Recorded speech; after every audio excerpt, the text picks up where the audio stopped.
Morning! Good morning guys! Welcome back to my channel, Pinay sa Paris. So narito po tayo sa bahay ni Amo. Nasa kitchen ni Amo. Dahil dito ko niluluto yung lunch ko. Wala kasing Amo guys. So I do my cooking for me. Because I don't have a big oven in my place. So I put fish inside. Ayan po. At itingnan natin kung luto na. Let's see if it's good. Tingnan natin guys kung luto na. Saan natin ito. Oops. So, let's see if it's cooked. Kasi mackerel lang ito guys. In-oven ko lang. Ooh, it looks good. But I don't know if it's cooked. Teka guys. Ilagyan ko siya ng aluminum foil kasi para hindi masunog. But it's not yet cooked my vegetables. Normally ito ay pinapalambot sa water. But this time I just wanted to put it in the oven. I want to try it if it's cooked.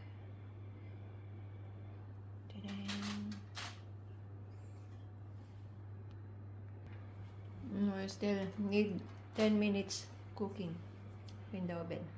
But this time I will not put the aluminum foil.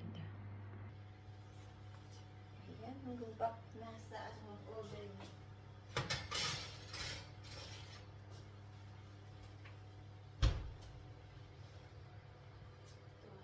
Okay na yun.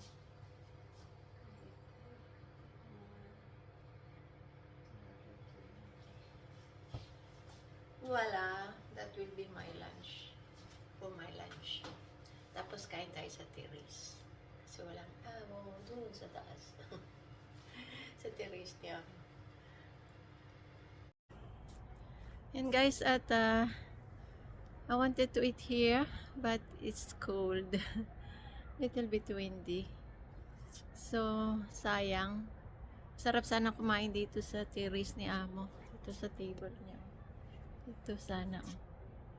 Kaya lang malamig. But it's cold. So, sa bahay na lang. So, maybe I will have my lunch at my place. Kasi here is cold. My food will get cold easily. So quickly. Kaya yan. Mahangin siya. Mahangin. Nakita niyo yung doon. Yung hangin. Ay, yung hangin. Kikita bang hangin? Yung usok ba sa fireplace? Yung usok sa fireplace, pakita ko sa inyo. Ay, kita mo na mahangin. Ayan, diba magalaw yung usok? Kaya mahangin talaga. Doon ko sana gusto kumain. Dito may lilim, pero malamig naman sa lilim. Tapos kahit sa maaraw na lugar, marumi nga yung table na yan Kailangan ko nang linisin. Ayun, pero maaraw siya. It's windy only. Sunny but windy. Windy and cold. So yan, dito naman minsan dyan ako nakain. Pag wala si Amo guys, ako yung dito. Nag-enjoy ng terrace niya. Kaya ayan, doon sana. Doon ka. Too bad. It's cold. I cannot eat here. So let's go down at my place. So yan guys, at binaba ko na lang yung foods dito sa aking kwarto kasi nga malamig sa taas. It's cold in the terrace of my boss. I cannot eat up there. Kasi mainit pati. Malamig, mahangin. So that is my mackerel. Naluto doon. Kasi maliit yung oven ko dito guys. Kaya doon ko niluto kay Amo. So, going to have my lunch. I don't know if my friend is coming. Sheila. She's working upstairs. Also, normally she will finish at 2 p.m. And I just give her a message kung gusto niya makipag-lunch. natin. Kasi rest hour niya ng 2 p.m. So, wala pa akong sagot. Pero, pag wala, ay kakain na ako. Mag-isa. Mag-isa.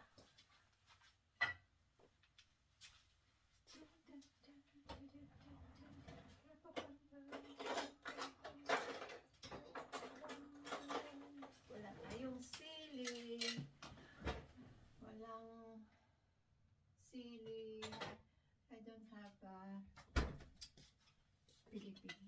Walang sili. Ito na lang gagamitin ko, guys. Tabasco. Tabasco na lang. Sige, mahilig akong kumain na may sili. So, ito naman ay spinach. Ipinak. Avec la crème. J'adore l'épinac. C'est bon pour les muscles. Maganda kasi ang spinach para sa ating muscles. Joke. So, yun. At may kaunti akong rice. Kukuha ako ng rice. Tingnan lang natin.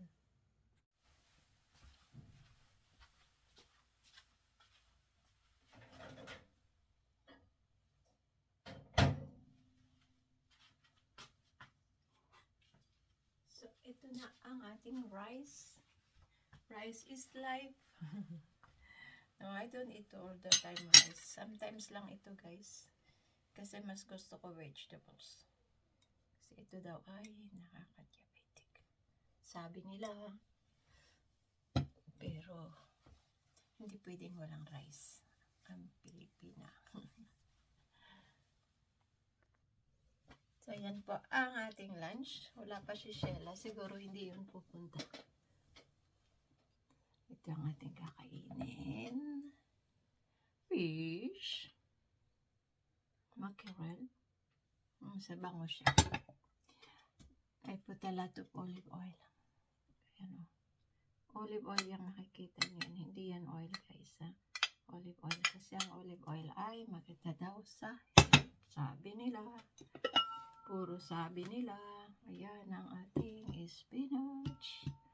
Sabi nila, maganda rin ito. Lahat maganda eh. Lahat masarap. With a little bit crème fresh. Ang binibili ko, guys, ay yung naka-frozen.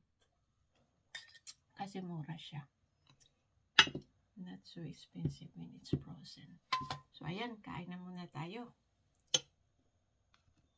At wala na akong wine. Don't have wine anymore. Sad. So, no more wine. So, wala. Let's eat. So, dadaan daw yung friend ko. Kaya itong table ko ay pahahabain natin ng kaunti. Teka, baka malaglag ka naman dyan, camera. Uy, there. Al-Jarib. Gracia. Kasi 215 ako pinalabas ni Lucky dahil 5. Sabi ko nga baka may 45. bibisit ka Bibisit ako. ng mamayang gabi. Oo. Kaya maaga. Papahabain ko lang itong table ha. Gracia, alam mo talaga na ako siya. Ba't Sheila, naparinig ka gabi walang ulam.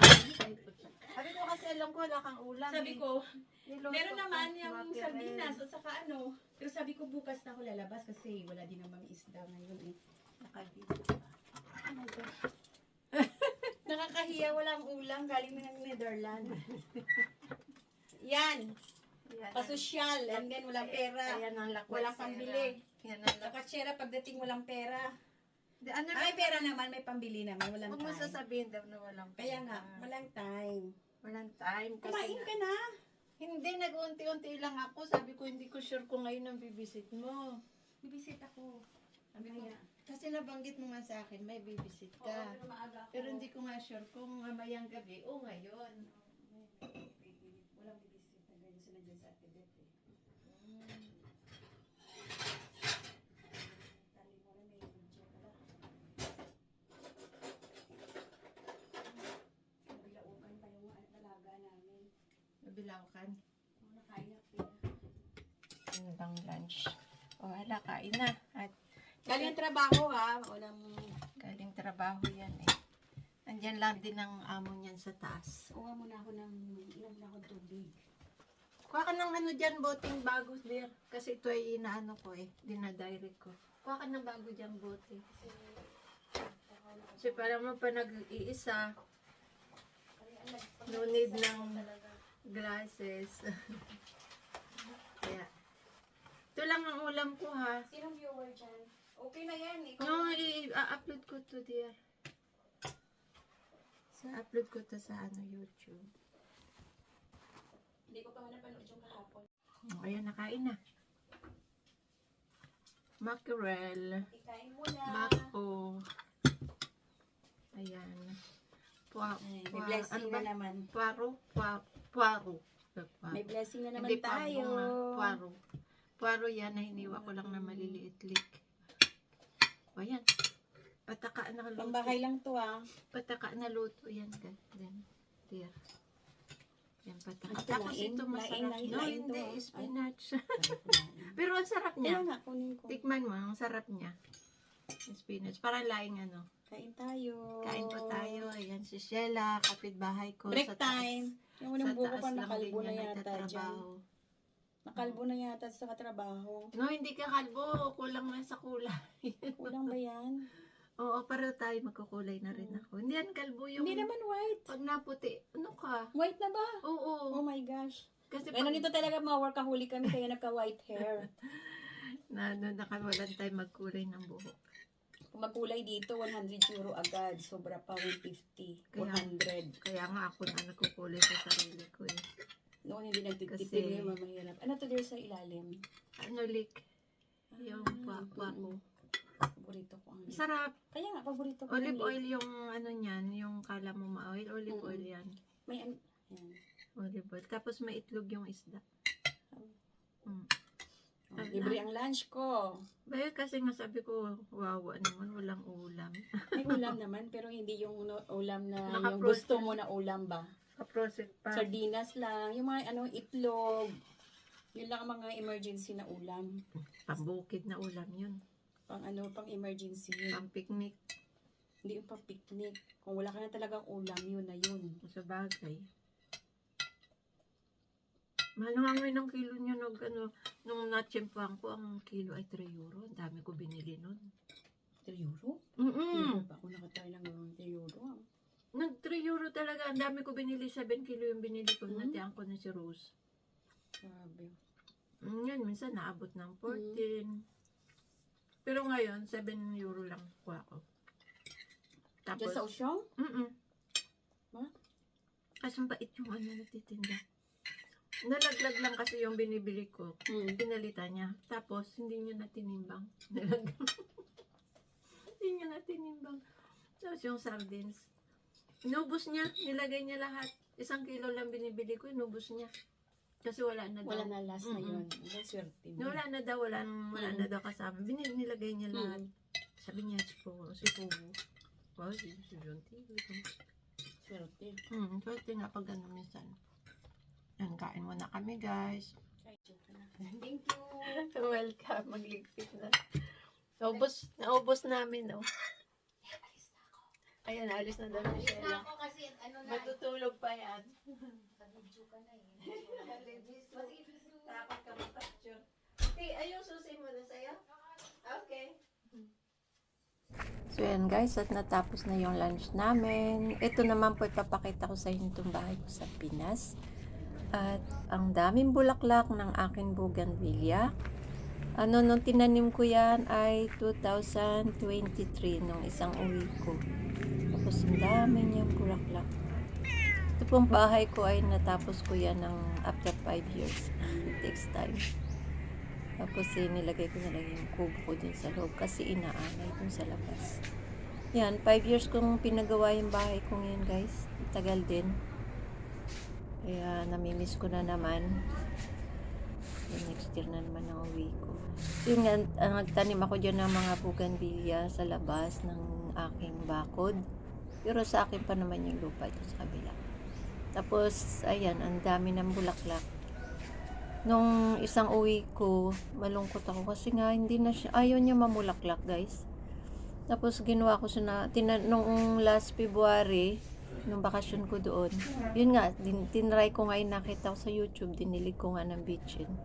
Tapos ayun, namulaklak. Totoo nga yata yun.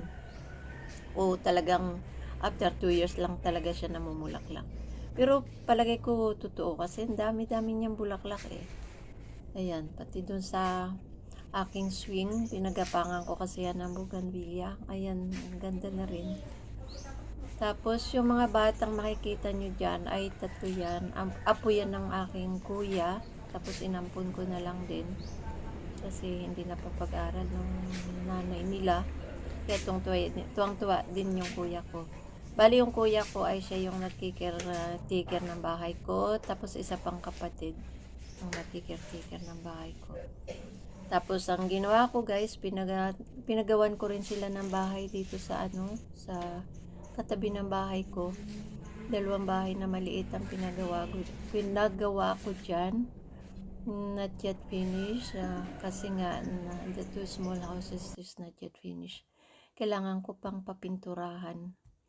Ay makikita nyo dyan ay 2. Yung isa ay 2 bedrooms.